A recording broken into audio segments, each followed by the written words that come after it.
Move.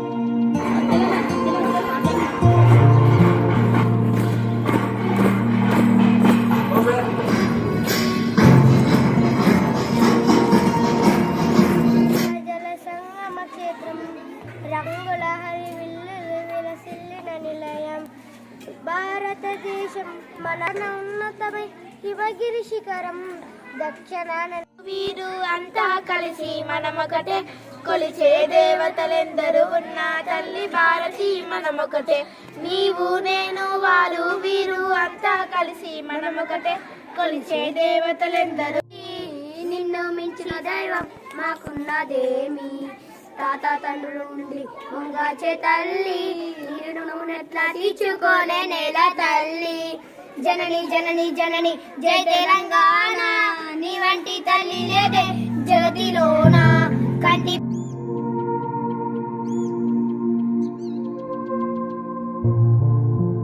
భూమికే వందనం విశ్వమంతా వెలుగు నింపే వేద భూమికే వందనం వందనం అభివందనం ఓ ప్రధానోపాధ్యాయులు గారికి ఉపాధ్యాయులకు ఇక్కడికి విచ్చేసిన ముఖ్య అతిథులకు పెద్దలందరికీ నా యొక్క నమస్కారాలు. నాతోటి విద్యార్థులకు ముందుగా గణతంత్ర దినోత్సవ శుభాకాంక్షలు.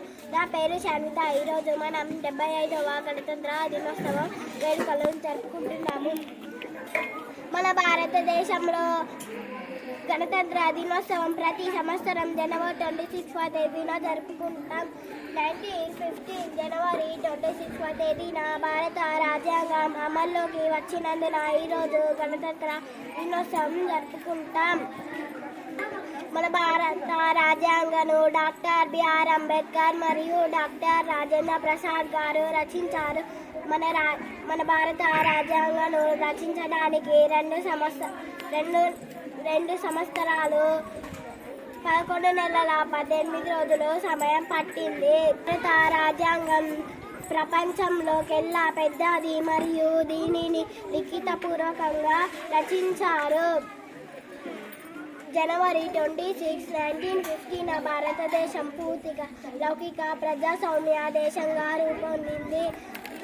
జనవరి గణతంత్ర దినోత్సవం నాడు గేట్వే ఆఫ్ ఇండియా న్యూఢిల్లీ వద్ద రాష్ట్రపతి జెండా ఎగురవేస్తారు. ఈ రాజ్యాంగం ద్వారా అందరికీ సమాన న్యాయం, విద్యం, వైద్యం దక్కుతాయి.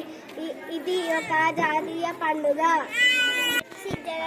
आप सभी को मेरा नमस्कार. मेरा नाम समीक्षा है. आज 26 जनवरी है.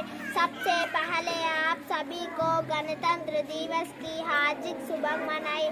आज हम 75 गणतंत्र दिवस मना रहे हैं. गणतंत्र दिवस हमारे देश का राष्ट्रीय त्योहार है.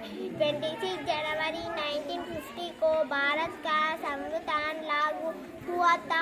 मैं अपने देश से बहुत प्यार करता हूँ एवं मुझे भारतीय होने पर गर्व है. जय हिंद, जय Bharat. Everyone, respected our teachers and village sarpanch, SMG chairman and my dear friends and brothers and sisters, happy Republic Day. Today we are celebrating 76th Republic Day. Republic Day is our national festival.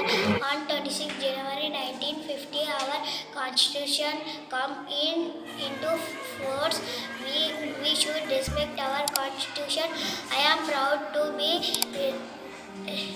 on Indian force. We should respect our Constitution.